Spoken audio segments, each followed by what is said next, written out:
Hi everyone, as you said, I'm Elizabeth. I'm going to be talking about, if you're debugging WebAssembly, you might want to try putting some Whamm on it because it might be helpful for you. So first let's dig into some background. Can y'all see that well? Huh, okay. It's not very bright. Yeah, is there a way to make this brighter? I don't know. Well, I'm going to just keep going.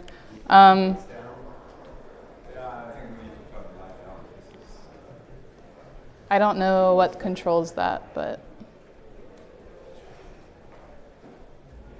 I'll just keep going.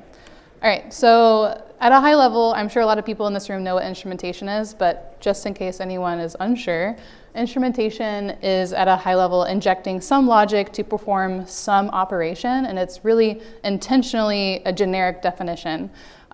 This is primarily used for application observability. And there are a lot of different strategies to instrument code. And what it boils down to is thinking through these different things to decide how you want to. Oh, yeah, it changed. That's awesome. Wait, what? Yeah, how you want to instrument your code. So thinking through the observable events that you need in order for your tool to actually function and run. You have to think about your how much performance will be hit by your, oh my gosh, this is throwing me off. How expensive it's going to be for your tool to run based off of the strategy that you've chosen. You have to think about portability. So the strategy that I've chosen, who will be able to use my tool? Does it work for my domain? And then the possibility of changing your application behavior when you don't want to. And all of these decisions lead to tooling fragmentation across different languages and across different environments. So if you're wanting your tool to run in a new domain, sometimes or oftentimes you have to re-implement completely. But what if we could write a tool one time and it ports by design with comparable performance across these different domains? So enter Whamm, and I don't mean the 80s band, I mean this instrumentation framework that we've built to hopefully reduce this ecosystem fragmentation. And we observe doing this in the WebAssembly ecosystem specifically because there are some compelling properties here to help us. For one, WebAssembly is a polyglot, and it's also a managed language, so it runs on top of a virtual machine. Since Wasm is a polyglot, theoretically tools can be language agnostic, and we haven't quite reached like this interoperability dream, but as things kind of improve here, we can have this really cool theoretical idea of building out this language agnostic platform for tooling. WebAssembly also being a managed language means that tools are portable across machines, so you don't have to write something specific to some architecture you're running on. And then you also have the possibility of having your engine itself managing your instrumentation. So how do I write a tool in this new framework? You have, let's look at this example monitor. This is a really dumbed down, like simpler version of doing a branch profiler where we specifically look at the BRIF opcode. So we're specifically profiling the different branches that are taken by some BRIF. So you can see the most taken branch, so you can kind of think through like possible compiler optimizations. So at a high level, this is what it looks like. If you know dtrace, it looks similar to that language. It's kind of inspired by AOP. So at a high level, we have our global state. So over time, we're accruing information on what branches were taken by this BRIF opcode in this map.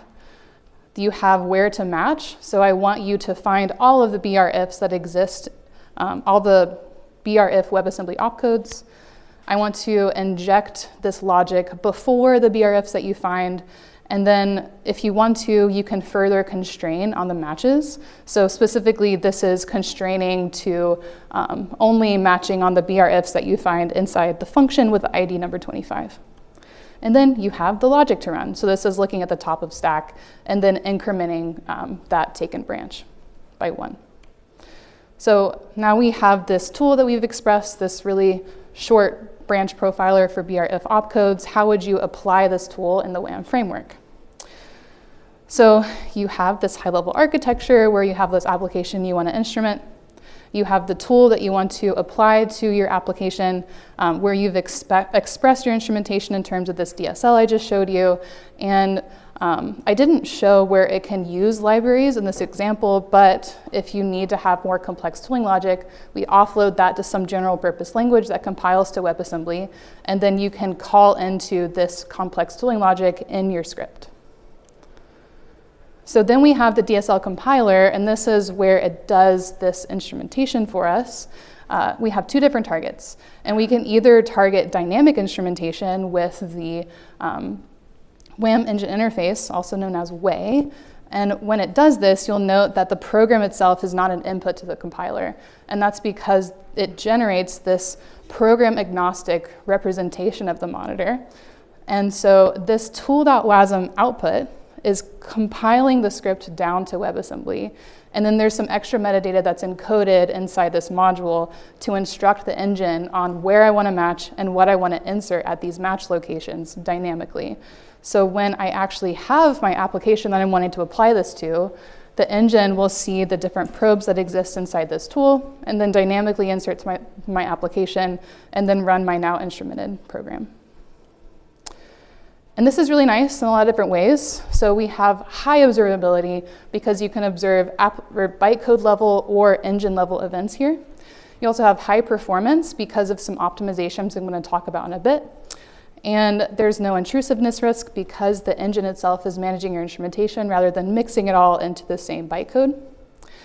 And then we have high portability because this tool can now port across engines and then be applied to any program. But it's only portable across the WAY interface. So the only engine that implements this interface right now is Wizard, but we're hoping to standardize this for future engines so we can have this shipped monitor across engines, which would be pretty awesome. But for now, we have this bytecode-rewriting fallback, so you can apply the same monitor through this alternate DSL backend, which is bytecode rewriting. So with bytecode rewriting, it literally just takes your application and mixes your instrumentation code into the application itself. So it's this red plus green module. So since it's just instrumenting Wasm with more Wasm, it can run on any engine. So it's highly portable. But when you do this target, you do have some limit of observability because you can only observe that which is visible in the bytecode level. High performance because you inject inline at the locations you're wanting to instrument. There's a little more risk of intrusiveness, which I can dive into if people want to talk about this offline. And then you have high portability because it's just more Wasm code and you're running it on an engine that runs Wasm code. So yeah, high level, you write instrumentation once, the framework itself takes care of how you want to inject this, which will widen the domain that you're applicable in for your tool. So let's look at the engine interface. We have this tool.wasm that we've compiled.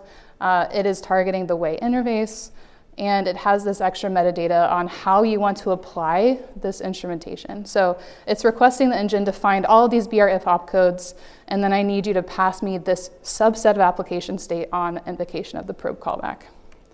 So the engine has found our locations that it wants to instrument, it's applied these probes, and then when it eventually reaches this place dynamically, it invokes these runtime calls in order to invoke and pass that information that's been requested. And what makes it fast is that at a high level, you have two things that make it fast. You have the fact that each probe callback explicitly requests the application state that it needs to run. So this can be optimized with intrinsics, both in the interpreter and JIT tiers. Because what this boils down to is just a static constant, the first immediate on the opcode, and a stack location. So the top of stack is what it needs to operate. And then since this is just WebAssembly code, you can use your engine to optimize it with these intrinsics, and you can go as far as inlining the probe into the probe site. So one of the optimizations that we've done is in the interpreter. We call this the trampoline optimization, and we avoid these expensive runtime calls by generating these machine code stubs that bundle the requested state and then invoke the probe callback and then continue back into the interpreted application code. And you can see how much time this is saved here. At a high level, just think about this like intuitively. You don't have to like dig into all of these different representations we have here. But the red is the unoptimized case. So it's interpreting the application. We have that expensive runtime call and then interpreting the tool. And then the orange jits the tool. So you can see that simply jitting the tool doesn't really save you that much time. And it's because the runtime call itself is what dominates the overhead. So removing that expensive runtime call saves us a ton of time, and then further optimizing by jitting the tool saves us even more. So you can see how powerful the optimization is in the interpreter. And then for making way fast in the JIT, we have the Wasm to Wasm optimization. So you can think about this as basically inlining that machine code trampoline at the probed location when you JIT the code. So we transfer, invoke, continue, and we save that expensive runtime call, and then you can go as far as inlining to where you don't have any calls anymore inside the JITted code. And this is really cool, because you can see how you have the unoptimized case where you're jitting the application code, you have that expensive runtime call, and then you interpret the tool in the red. Then you JIT the tool in orange. You don't really save that much again. Then you have the Wasm to Wasm call, Wasm to Wasm optimization. So you still keep that Wasm call, but you remove the expensive runtime call. Then JIT the code, then inline. So you can see that you've really saved a lot of time by doing this inlining optimization. Like 61.3x down to 1.6x is pretty powerful. And we have a lot of future plans for this.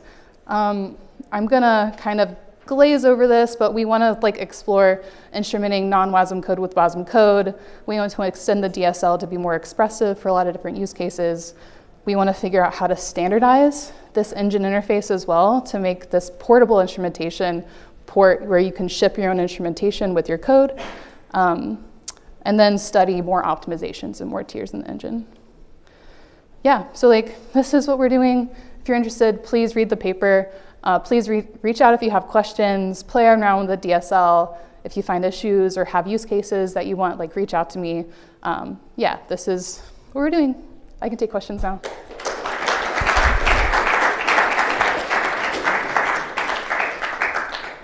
For questions, please use the microphone. And while you come up to the microphone, I have a question. So you said it's kind of AOP-like. So how powerful is your point cut language? So you're able to go down to, it has opcode level granularity. So right now it's going down to the true low level for Wasm point cuts. And then you can kind of abstract on top of that. So there are a couple different events that you can instrument right now, but we're going to extend them over time. So right now you can go down opcode by opcode. You can do function entry exit. You can do basic blocks. And then as we kind of start crawling up the stack and going closer up the source code, I'm hoping that we can have more abstractions above that to make it more expressive for higher level analyses. So one of the, you have a question? Go. Hi, great work. Do you plan on supporting interop with JavaScript in the future? Because what would be really cool is if you could have one tool where you could write your hooks for JavaScript and WebAssembly, because I don't think that exists yet. I think that would be really cool. That's kind of where you would have to go up the level of abstractions to start looking at what your events would look like for non-Wasm events. But the way that the DSL is structured, it's very, how do we go back to this? So you could have something like JS : something : something. So the DSL itself, I think, can generalize to other types of events that aren't just Wasm specific. That's why we started it with this Wasm keyword to make it more generalizable to events like that. Yeah, because I could imagine JS, Wasm export call, before call or something like that. Yeah, it would be really cool. Yeah. Okay, thank you.